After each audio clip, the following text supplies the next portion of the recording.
পলাতকে যেটা আপনার ভাবনায় গোড়া থেকেই আপনার ভাবনাটা যেটা ছিল, আপনি যখন স্ক্রিপ্ট করছেন তখনই আপনি নায়ক হিসেবে অনুপ কুমারকে ভেবে রেখেছেন, মানে সেইভাবে স্ক্রিপ্টটা করছেন। সেভাবে করেছি বলেই বেঙ্গলে যারা যারা আমাকে দিয়ে ছবি করাতে চান তারা পেছিয়ে গেলেন। কিন্তু এটা তো একটা কাস্টিং কু বলা যায়, মানে আপনি সেই সময় দাঁড়িয়ে অনুপ কুমারকে নায়ক ভেবে একটা ছবি, মানে ছবি ভাবছেন আর কি, নায়ক করে ছবি করার কথা। যাই বলুন, আমার মনে হয়েছে যে এই নায়ক একটা ইমপারফেক্ট চরিত্র, মানে এই সব দিক থেকে সর্বগুণ বিশারদ নয়, একটা ইমপারফেক্ট চরিত্র, তার এই ধরনের ক্যারেক্টারিস্টিক্স অনুপকে মানায়, আর অনুপকে দিয়ে ওইটা হবে, কারণ এটা করতে একসময় উত্তম ইন্টারেস্টেড হয়েছিলেন। তো আমি ওই কারণে দিই, কারণ উত্তম হলে পরে এটা উত্তমই হয়ে যেত, এটা ওই চরিত্রটা হতো না। আপনার নিজস্ব যে জ্বর ছবির, বা মানে যেটাকে আমরা ব্র্যান্ড তরুণ মজুমদার বলতে পারি, সেটা তো পলাতক থেকেই শুরু হচ্ছে। না, প্রথমত ব্র্যান্ড ট্যান্ড কথাগুলো আমার একটুখানি নানা রকম শরীরে অ্যালার্জি তৈরি করে। এটা তৈরি হয়েছে তার আগের ছবি কাঁচের স্বর্গ থেকে। আচ্ছা, খেয়াল করে দেখুন, প্রথম ছবিতে উত্তম সুচিত্রা ছিল, পরের ছবিতে শুধু মিসেস সেন ছিলেন, তারপরের ছবিতে কিন্তু আর কেউ নয়, মানে কোনো বড় তারকা কেউ নয়। তারকা কোথায়, মানে উনি তো আপনারই কলিগ ছিলেন নাকি, সহকর্মী ছিলেন, এটাই ওর ডেবু, প্রথম ছবি দিলীপ মুখোপাধ্যায়। এই ছবিটাই ওর প্রথম ছবি আর কি। আশেপাশে ক্যারেক্টার আর্টিস্ট এসেও অনেকে ছিলেন। তো আমার মনে হয় যে এই যে একটা অন্য পথে হাঁটা, শুরুটা বোধহয় কাঁচের স্বর্গ থেকে হয়েছে, তারপরে পলাতক এসেছে, তারপরে পরবর্তী যে বহু শিল্পীর সঙ্গে আমি কাজ করেছি, বহু নামকরা শিল্পীর সঙ্গে কাজ করেছি। কিন্তু এই যে তারকা ছাড়া ছবি করার সাহসের জায়গা, মানে করা যায় আর কি, এই মানে কনফিডেন্সটা আপনার এই ছবি দুটো থেকেই মোটামুটি তৈরি হয়ে যাচ্ছে আর কি। এবং শুধু তা যায় বলে নয়, তারকা ছাড়া কাজ করলে পরে তার যে ডিভিডেন্ড অনেক বেশি, এটাও কিন্তু আমার আপনি বুঝতে শিখলেন। যেমন ধরুন বালিকা বধূতে ভার্চুয়ালি সবাই নতুন, এক অনুপ ছাড়া। তা আমার এখনও মনে আছে যে যেদিন বালিকা বধূ রিলিজ করে ইন্দিরাতে, ঠিক তার উল্টো দিকের হাউস ভারতীতে একটা ছবি রিলিজ করে, সেটা হচ্ছে গৃহদাহ। তাতে উত্তম সুচিত্রা, প্রদীপ কুমার, সাবিত্রী, শরৎচন্দ্রের গল্প, সমস্ত কিছু। প্রথম শো থেকেই দুটো ছবি হাউসফুল নিয়ে শুরু হয়, এবং সপ্তম না অষ্টম সপ্তাহে গৃহদাহ হল থেকে উঠে যায়। আচ্ছা, এই ছবিটা চলতে থাকে, বালিকা বধূটা চলতে থাকে, এবং 27 সপ্তাহ পরে এই ছবিটা ওঠে। তা আপনি বুঝতেই পারছেন যে এই একটা ঘটনা একটা মানুষকে কতটা কনফিডেন্স দিতে পারে। আমার তখন মনে হলো যে নতুনদের নেওয়াটাই বেশি লাভজনক। এক তো হচ্ছে যে আমি আমার মতো করে কাজ করতে পারি, দুই হচ্ছে যে আমার প্রোডাকশন কস্ট কম, আর তিন হচ্ছে যে মানুষের অ্যাকসেপ্টেন্স অনেক বেশি। আপনি তো এটা খুব সচেতনভাবে যাচ্ছেন যে আমার ছবিটা এরকমই হবে, এই যে মানে এইরকম এই রকমের জায়গাটা কি আর কি, মানে আমি বলছি সিনেমার দর্শনের জায়গাটা আমি ধরতে চাইছি। ওরকমভাবে বোধহয় বলা যায় না, অনেক জিনিস আছে না যেটা মাথার ভেতরে কাজ করে কিন্তু যেটাকে এক্সপ্লেইন করা যায় না। বালিকা বধূ একটা এক্সাম্পল। বালিকা বধূ দেশ পত্রিকাতে দুটো সংখ্যায় বেরিয়েছিল, তো আমি যখন প্রথমটা পড়ি তখনই আমার কোথায় মনে হয়েছিল যে এটা নিয়ে একটা বোধহয় ছবি হতে পারে। তো কী করা যাবে, পরের অংশটা সাগরময়বাবুকে আমি একটা চিঠি লিখলাম যে পরের দেশটা প্রকাশিত হবার আগে কি এর টেক্সটটা আমি পেতে পারি। তো উনি আমাকে পাঠিয়ে দিয়েছিলেন। পাঠাবার পরে পড়ে আমার নিজের মনে হলো যেটা নিয়ে বেশ একটা ছবি হতে পারে, অন্য ধরনের ছবি হতে পারে। কিন্তু যখন ওই চিত্রনাট্য করে তৈরি করে পড়তে শুরু করলাম, দেখা গেল আমার ইউনিটের সবাই প্রায় অবাক, এটা নিয়ে আবার ছবি হবে কী করে। একটা 13 বছরের মেয়ে, 17 বছরের ছেলে, মেয়েটা অনবরত বাপের বাড়ি শ্বশুরবাড়ি করছে, শেষ অবধি শ্বশুরবাড়িতে আসে, এই তো গল্পটা। তো তারা বলে এটা করবেন। তো আমার তখন আর্ট ডিরেক্টর ছিল বংশী চন্দ্রগুপ্ত। ও এক কোণে আধশো অবস্থায় শুনছিল। সবাই যখন বললো এটা করবেন, এটা অ্যাভয়েড করাই ভালো ইত্যাদি ইত্যাদি, হঠাৎ বংশী ওখান থেকে উঠে একবার আমার সামনে এসে, টেবিলের সামনে এসে বললো, আপনি যদি এই ছবিটা না করেন না, আমি জীবনে কোনো দিন আপনার সঙ্গে কোনো ছবি করব না। এখন বংশী হচ্ছে এমন একটা লোক, আমি মনে করি যে বংশীর থেকে বড় শিক্ষক আমাদের ফিল্ম লাইনে খুব কমই এসছে। সব বিষয়ের জ্ঞান, সব বিষয়ের কৌতূহল, সব বিষয়ের মাস্টারি, মানে এইরকম একটা। আমি মনে মনে যেটা ভাবছিলাম, বংশীর কাছ থেকে সেই সাপোর্টটা পেয়ে আমি বললাম যে না, আমি তাহলে এই ছবিটা করবো, ইগনোরিং আদার্স। আপনি যেটা বারবার বলেন আর কি, যে আমি দর্শকের জন্য ছবি করতে চাই, আমি প্রযোজকের ঘরে, মানে প্রযোজক যে খরচাটা করছেন আমি তাকে ফেরতও দিতে চাই। তো এই ছবিটা নিয়ে দর্শক, মানে যেখানে আপনার বাকি সহকর্মীরা বলছে যে এটা কি আছে, কিচ্ছু নেই, তো এইটা নিয়ে আপনি দর্শকের কাছে পৌঁছতে পারবেন এবং দর্শক এটা গ্রহণ করবে, এই জায়গাটা কোথা থেকে, মানে আমি এই রসায়নটা বা এইটা ভেতর থেকে, এই জায়গাটা বুঝতে চাই, এটা ভেতর থেকে, বাইরে থেকে হয় না। আচ্ছা, যেমন ধরুন পরবর্তী অনেক ছবি আছে যেগুলো আমি কাজ করেছি। আগের ছবি বলি, পলাতক। পলাতকে আংটি চাটুর্যের ভাই মনোজ বসু যা লিখেছেন তা হচ্ছে পলাতক ছবির ঠিক ইন্টারভেল পর্যন্ত। ইন্টারভেলে সেই অরিজিনাল গল্প শেষ হয়ে যায়, তারপরে আপনি ডেভেলপ করছেন বাকি স্ক্রিপ্টটা। এখন ডেভেলপ তো ওরকমভাবে করা যায় না, তার ভেতরে তো অনেক চরিত্র আমদানি করতে হয়, সেগুলোকে ফার্স্ট হাফে প্ল্যান করতে হয়, তারপর তাদের নিয়ে এগোতে হয়। এইবার ফুলেশ্বরী বলে একটা ছবি করেছিলাম, সেটাও তাই, বিভূতিভূষণ মুখোপাধ্যায়ের ইয়েতে, যে অরিজিনাল গল্প যেখানে, সেখানে ছবির আমার অর্ধেক। আপনি সব জিনিস আপনি হিসেব করে, ক্যালকুলেট করে তৈরি করতে পারেন। আপনি ক্যামেরার কাজকে করতে পারেন ওইরকমভাবে, সাউন্ডের কাজকে করতে পারেন, আর্ট ডিরেকশন করতে পারেন, কিন্তু রসসৃষ্টিটা আপনি ক্যালকুলেট করে করতে পারবেন না। যখন হবে তখন আপনা থেকেই হবে, আর তা নিলে হবে না। এখন রসসৃষ্টি বলতে এক একজনে একটা জিনিস বোঝেন, তার মনের ভেতরে একটা কর্ড ঝংকার দিয়ে ওঠে। তো ঘটনাচক্রে আমার ভেতরে হয়তো কোনো কর্ড ঝংকার দিয়ে উঠেছে এবং সেটা খেটে গেছে, মানে আপনার কর্ডের সঙ্গে দর্শকদের এটা মিলে যাচ্ছে কোথাও, হয় খেটে গেছে, ভুলও হতে পারত। যখন মানুষ অভিজ্ঞতার ভেতর দিয়ে অনেক কিছু শেখে, তো যখন আমি চাওয়া পাওয়া করেছিলাম আমরা, তখন একরকম ছিল, তারপরে একটু একটু করে যখন কাঁচের স্বর্গ করি, তখন মনে হলো যে না, এত নতুনদের নিয়ে করলে পরেও কোনো তফাৎ হয় না। পলাতক যখন করি, পলাতক আরও একটু হ্যান্ডিক্যাপটা বেশি ছিল। কাঁচের স্বর্গের সময় দিলীপ মুখার্জি তার আগে কোনো ছবি করেননি, অর্থাৎ একটা সাদা কাগজ। পলাতক যখন করি তখন অনুপ অলরেডি অনেক ছবি করে ফেলেছে, আলাদা তার একটা ইমেজ আছে, ইমেজ আছে, এবং সে ব্র্যান্ডেড কমেডিয়ান একজন। আমার কাছে একটা চেহারা ছিল, তার এইরকম বিহেভিয়ার, সে এইরকম ছন্দে কথা বলে, এবং একটা ছটফটে ভাব তার মধ্যে। তার বাড়িতে সব সুখের এলিমেন্টগুলো থাকা সত্ত্বেও অনবরত সে বাইরে ছুটে ছুটে যায়, অনেক কষ্ট স্বীকার করে। তারপরে একদিন কি হয়, যে ঘরকে সে বারবার আঘাত দিয়ে বাইরে বেরিয়ে চলে গেছে, একসময় তার মনে হয় যে আমি ক্লান্ত, আমি ঘরে ফিরে যাব। যখন ঘরে ফিরে আসে, ঘর তার প্রতিশোধ নেয়। ঘর দেখা যায় তার ঘরটা অলরেডি ভেঙে গেছে। এই যে ছবিটা আমি বললাম, যার প্রত্যেকটা স্টেপে একজন আর্টিস্ট যদি কাজ করে, তো আমাকে দেখতে হবে যে এই জায়গাটাও পারবে কি না, এই জায়গাটাও পারবে কি না, এই জায়গাটা কীরকম। আমার একটা কীরকম মনে হয়েছিল অনুপ পারবে, তো সেইটাই করা হয়েছে, লোকে যেরকমভাবে নিয়েছেন।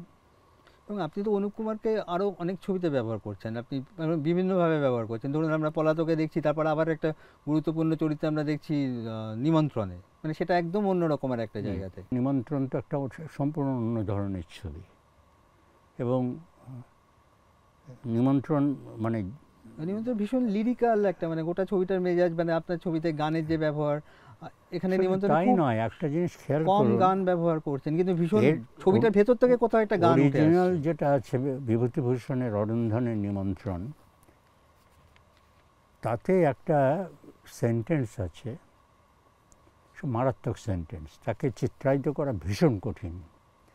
কি হচ্ছে, একটা শহরের ছেলে নৌকো করে প্রথম সে গ্রামের দিকে যাচ্ছে তার পিসির বাড়িতে পুজোর সময়। তার ধরন হচ্ছে সে খুব বকবক করতে ভালোবাসে, খুব কথা বলতে ভালোবাসে। মাঝিদের সঙ্গে নানা রকম প্রশ্ন করে তার মাঝিদের বিরক্ত করে দিয়েছে, ধানের দর কত, পাট কত হয়, ইত্যাদি ইত্যাদি। শেষকালে এক মাঝি আরেক মাঝিকে বলছে, তো মুশকিল করে দিলে, কানের পোকা খসিয়ে দিলে। তখন আরেকজন বলছে যে যাক না, যেখানে যাচ্ছে সেখানে বুঝবে। এখন সেই গ্রামে একটি মেয়ে আছে, যেও সমান বকবক করে। সে যদি মানুষ না পায় তো বাতাসের সঙ্গে বকবক করে, গাছের সঙ্গে বকবক করে, নদীর সঙ্গে বকবক করে। বিভূতিভূষণ তারপরে লিখছেন, একদিন চার চক্ষের মিলন ঘটিল। এই যে একটা সেন্টেন্স, চার চক্ষের মিলন ঘটিল, এটাকে তো ছবিতে আনা মানে দুটো চোখের দিকে তাকিয়ে আছে, তার তো দিয়ে হবে না তো। এর যে আন্ডারলাইন যে রস যেটা আছে, সেই রসটাকে আপনাকে বিভিন্ন দৃশ্যের ভেতর দিয়ে, বিভিন্ন মোমেন্টসের মধ্যে দিয়ে আনতে হবে। এই আসল ব্যাপার যেটা হচ্ছে যে এই যে দুটো ক্যারেক্টার অনবরত কথা বলে যাচ্ছে, এত কথা সারা ছবি জুড়ে, কিন্তু যেটা সব থেকে জরুরি কথা সেটা ওরা বলতে পারলো না, যে তোমাকে আমার ভালো লাগে, এবং তার ফলে বিচ্ছেদটা হয়ে গেল। বুঝতে পারছেন তো? এই যে এইটা হচ্ছে পয়েন্ট, যে এইটা বোঝানো যাচ্ছে কিনা, যে এত কথা বলা হলো, কথা বলতে বলতে বলতে কান একদম ভারী করে দেয়া হলো, কিন্তু যেই কথাটা বললে অনেক আগে অনেক সমস্যার সমাধান হয়ে যেত, একটা সেন্টেন্স, সেটার জীবনে বলা হলো না। তারপরে পুরো গল্পটাই অন্যদিকে মন নিয়ে নিল। এই সমস্ত জিনিসগুলো আমাকে ফ্যাসিনেট করে, যার ফলে আমার মনে হয়েছিল ওটা দিয়ে একটা ছবি হতে পারে। বাকিগুলো তো ওটা করতে গেলে চিত্রনাট্য কী হবে, ডায়লগ কী হবে, অভিনয় কী হবে, মিউজিক কী হবে, এটা পরের কথা, কিন্তু মূল জিনিসটা হচ্ছে এটা। এবং আপনার ক্ষেত্রে তো মানে সাহিত্যটা আপনার কাছে মানে বারবার, সাহিত্যর কাছে আপনি বারবার ফিরে গেছেন, তার উপাদান ব্যবহার করার জায়গা। এই মানে এইটা কি আপনার সেই তখন যে আপনি ওই হলিউডের ছবিগুলো দেখতেন বা একই সঙ্গে সঙ্গে স্ক্রিপ্ট পড়তেন, ওখানে যে এই অ্যাডাপ্টেড স্ক্রিপ্ট, ওখানে একটা বড় ব্যাপার আর কি, যে কোন সাহিত্য থেকে সিনেমাতে অ্যাডাপ্ট করে, সেইটা সেটারই কি একটা কোনো মানে তার জায়গাটা আপনি আপনার ক্ষেত্রে কীরকম, মানে যেহেতু আপনি, আমি মনে করি যে আপনি হাজার সিনেমা দেখলে পরেও আপনি ছবি বানাতে পারবেন না। যেরকম আপনি যদি ডিকশনারি মুখস্থ করে ফেলেন, বাংলা ডিকশনারি, আপনি কি কবিতায় লিখতে পারবেন? মানে ডিকশনারি মুখস্থ করলেই যে কেউ কি কবি হতে পারে? একদমই নয়। হাজারটা ছবি দেখলে পরেও সে ডিরেক্টর হতে পারবে না। তার কাছে শুধু সেই জানলাগুলো খোলা হয়ে যাবে যে এরকমও হয়, এরকমও হয়, এরকমও হয়, হতে পারে, কিন্তু আপনার কাছে স্পেসিফিক সমস্যাটা কী সেটা আপনাকে বুঝতে হবে। তার সঙ্গে কারো কোনো সমস্যার কোনো মিল নেই। বুঝতে পারছেন তো? আপনি শর্ট কপি করে তো আর ছবি করতে পারবেন না। নিশ্চয়ই নয়। সেটা করলে এখন যেরকম ধরনের হয় ডিভিডি দেখে ছবি বানানো, সেরকম হয়। কবে মানে তার কনটেক্সট আলাদা, তার কল্পনা আলাদা, তার বিষয়বস্তু আলাদা, তো তার সঙ্গে ওটা যায়।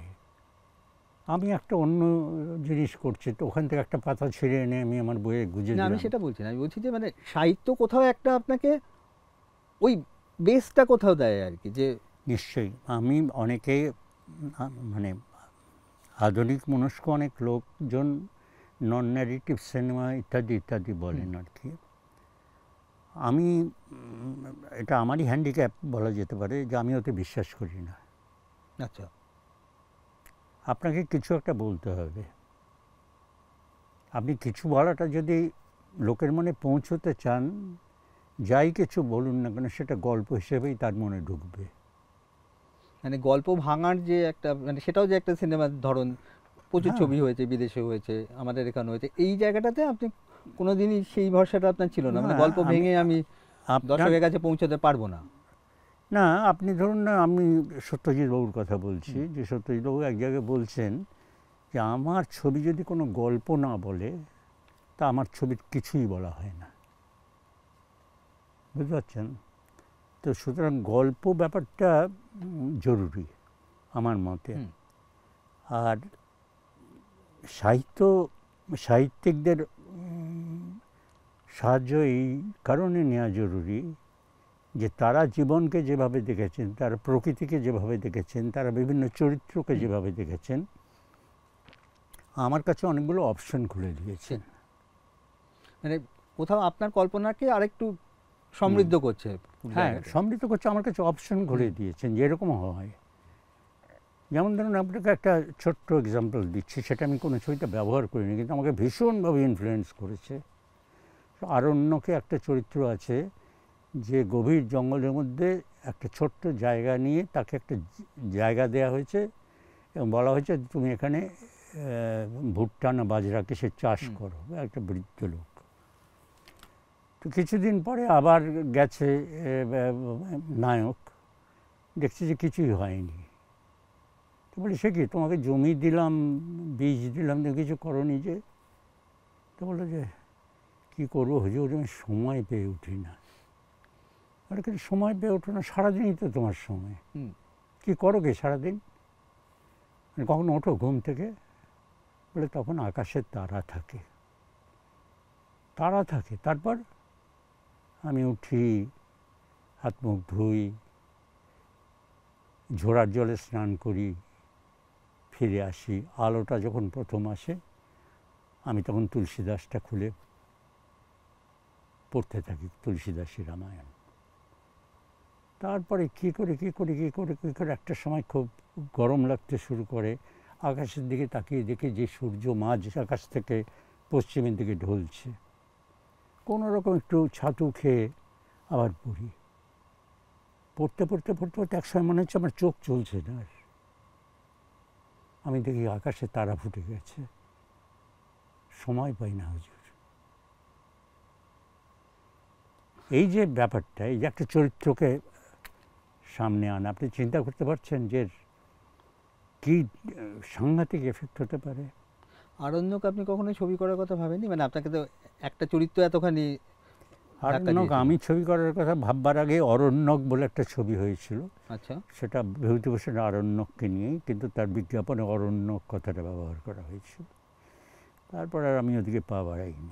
বিভূতিভূষণের আরও চাঁদের পাহাড় নিয়ে আপনি ছবি করার কথা ভেবেছেন, বোধহয় আপনার রাইটও কেনা ছিল, কিন্তু তারপরে আপনি আমার তো বানাতে পারেননি।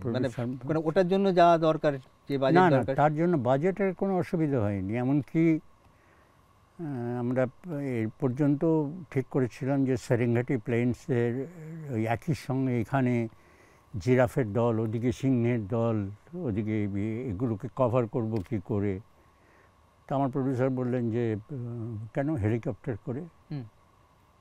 তখন এক ভদ্রলোক যিনি বহুদিন আফ্রিকাতে ছিলেন, পরে শান্তিনিকেতনে আসেন, বললেন যে না, তাহলে পালিয়ে যাবে সমস্ত। আচ্ছা, এক ধরনের পালিয়ে, আপনাদের ব্যবহার করতে হবে বেলুন। তখন সে বেলুন কী করে অপারেট করতে হয় তার বই আনা হলো, করা হলো, কিন্তু টাকার জন্য কিছু আটকায়নি। প্রডিউসারের অকাল মৃত্যু হয়ে গেল। চাঁদের পাহাড়ের ভেতরে শুধু অ্যাডভেঞ্চার তো নিয়ে একটা ইনোসেন্স আছে। হ্যাঁ, বুঝতে পারছেন তো, যে প্রকৃতিটা ওইভাবে মানে আপনি ভাবুন যে যেখানে গুজরাটের এই বন্দর থেকে ওদের ওই জলযানটা মোম্বাসার দিকে যাচ্ছে, আর শঙ্কর সেটা অল্প বয়সী একটা ছেলে, তার কাছে সেই পৃথিবীর একটা ছবি আস্তে আস্তে খুলে যাচ্ছে, আর সেই এমনি করতে করতে যাচ্ছে।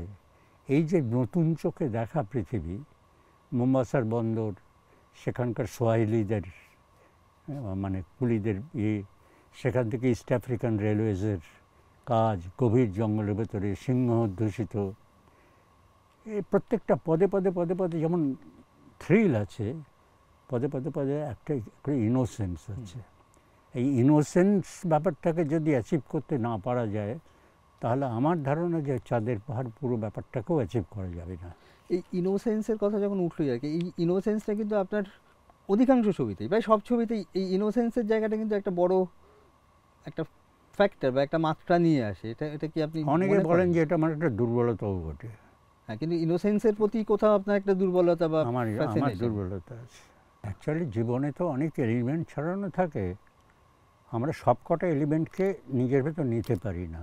কিছু পছন্দের জিনিসকে আমরা নিই, বাকিগুলোকে রিজেক্ট করি। আমার হয়তো এটা ভালো লাগে, এই এলিমেন্টগুলো ভালো লাগে, এবং আমি মনে করি যে এলিমেন্টগুলো ভালো লাগার ফল হচ্ছে যে দর্শকের কাছে এই বার্তাটা পৌঁছানো যে জীবনটা এখনো বাঁচার যোগ্য।